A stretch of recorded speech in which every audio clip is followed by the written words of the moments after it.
Shuri was trying to recreate herbs after all herbs in Wakanda were burnt by Njidaka or Killmonger. T'Challa was critically ill right now. He needed the herbs soon. Shuri tried to use all technologies in Wakanda, but she failed. The Queen Ramonda came to tell her that T'Challa had passed away. All people of Wakanda and all relatives of T'Challa were deeply saddened by his death. They took the Black Panther to his last resting place. 1 year later, the Queen Ramonda attended a meeting of the United Nations. In that meeting, Wakanda was pressured by other nations to share the vibranium as what T'Challa promised. The Queen Ramonda told them that Wakanda refused to share the vibranium with other nations. She was afraid that the vibranium was misused as weapons to kill each other. This decision was also made after considering the fact that Wakanda had lost the Black Panther as their protector.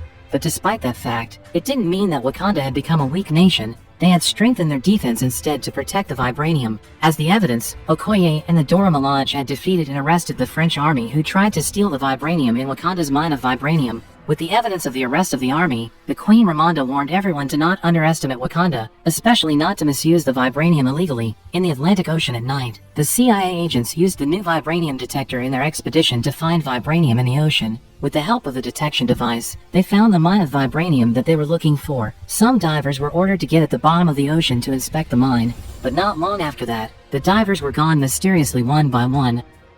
A few minutes later, a sound of singing came from the bottom of the ocean. The sound hypnotized all members of the ship's crew to jump into the ocean. After that, some mysterious blue-skinned people climbed the ship and killed all CIA agents there. Hundreds of people were killed in that incident. Only the leader of the expedition, Valentina, who managed to save herself. After that incident, the CIA agents accused Wakanda as the killer in that mass killing. At night, the Queen Ramonda asked Shuri to burn the white cloaks with her as a symbol that they had accepted the death of T'Challa, but Shuri refused because she still mourned him. In the darkness, suddenly something came from the lake area. It was Namor, the leader of the blue-skinned people's force who attacked the CIA agents before. The Queen Ramonda and Shuri were surprised that Namor could get through the advanced security of Wakanda. Namor came to protest to Wakanda. He blamed T'Challa, who had revealed the existence of vibranium to the outside world. Because of him, there were many people who tried to steal the vibranium, even at the bottom of the ocean. Apparently, there was also a mine of vibranium in Namor's place like in Wakanda. He told the Queen Ramonda to catch the scientist who had invented the vibranium detector. If the Queen Ramonda refused, Namor and his army would attack Wakanda. The next day, Shuri and Okoye met Agent Ross to find the identity of the scientist that was mentioned by Namor. From Agent Ross, they received an information that the scientist who had invented the vibranium detector was a MIT student called Riri Williams. Shuri asked Riri to go to Wakanda with them. Before leaving, Riri took Shuri and Okoye to her base to pack her things. She did all of her researches there. Shuri and Okoye were amazed by them. Before they left, the FBI suddenly came and surrounded Riri's base. Shuri ran away by using a motorcycle. Okoye ran away by using Riri's car, and Riri ran away by using an Ironheart suit that she made. When they managed to escape from the FBI, they were suddenly attacked by Namor's army.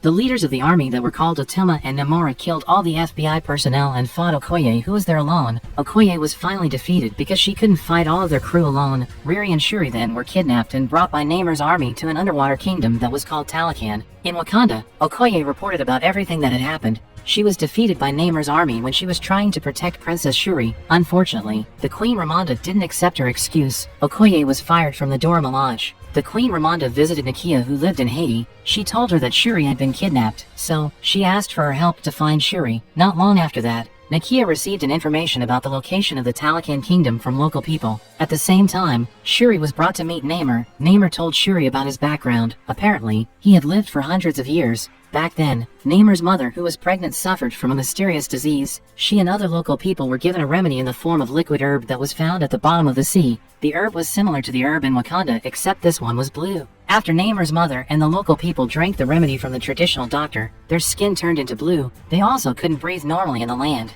Because of that, Namor was given birth to in the ocean. He was the first person who was born after that mysterious incident. Namor grew as a special child. He was gifted with a special superpower and small wings on his legs. Before Namor's mother died, she said that she wanted to be buried in her village. Because of that, Namor and others came to the land to bury his mother. But when they arrived at the village, they were surprised to see many villagers were being enslaved by the Spanish colonial army. Namor was furious to see that, so he killed all of them. Since that incident, Namor hated the human race. He had a big ambition to rule the world. He asked Wakanda to work together with him. If Wakanda refused, they would be the first nation that would be destroyed by Namor. Then, Namor invited Shuri to go see the beautiful view in Talokan Kingdom. He also gave Shuri a bracelet because she was the first human who saw the Talokan Kingdom. During their conversation, Namor suddenly received a call from the Queen Ramonda. Turned out it was only a strategy. After Namor left, Nakia came to rescue Shuri and Riri. What Nakia had done was seen as a war declaration by Namor. He gathered his army to attack Wakanda. In Wakanda, people lived their life peacefully. Baku was patrolling the area and Nakia was meeting Okoye. Not long after that, Namor and his army broke down the defensive wall of Wakanda. They attacked Wakanda from many directions that caused difficulties for them. The Queen Ramonda then ordered her army to evacuate all people who survived from that attack. Baku was trying to fight Namor's army, but he was finally defeated by Namor.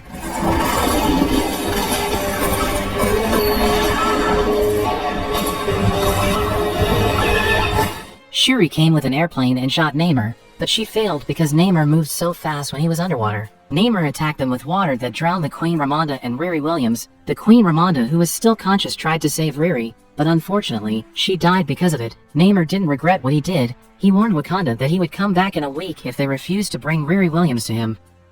The death of the Queen Ramonda made Shuri become the only succession to the throne who was still alive. Shuri, who was still enraged, didn't want to mourn for too long. She tried to continue her research on the herbs, so she could have the superpower of Black Panther to revenge the Talokan Kingdom.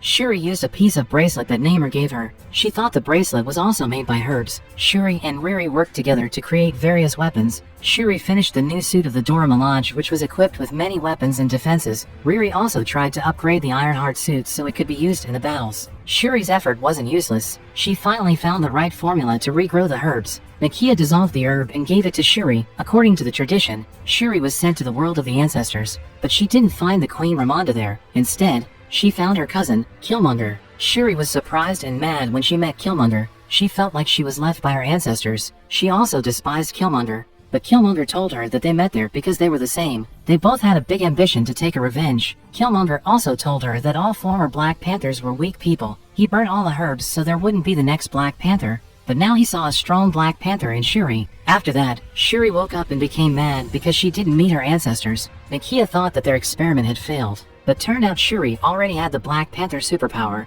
With that superpower, Shuri was more convinced to take a revenge. The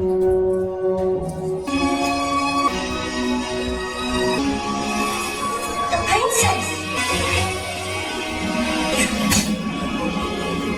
Baka disagreed with Shuri's decision at first, but Shuri didn't want to listen to him. The next day, the army of Wakanda prepared themselves to attack the Talokan Kingdom. They were heading to Talokan by using a ship. As they arrived in the middle of the ocean, Shuri lured Namor and his army to go to the surface of the water. The battle between two kingdoms finally began. In the beginning of the battle, Wakanda attacked Talokan relentlessly. They just realized that there was a lot of members of Talokan's army.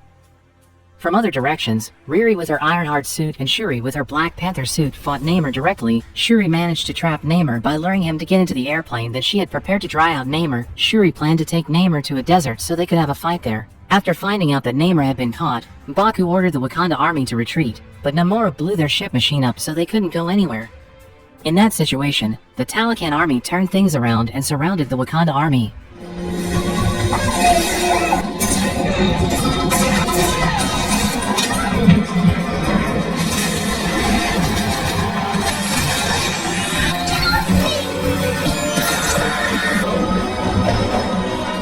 At the same time, Namor and Shuri got into a fierce battle in a hot desert. Namor was powerful. He still could fight and stab Shuri with a spear. After that, Narmo tried to return to the ocean because he badly needed water. Shuri managed to take the spear out of her body and burn Namor's body.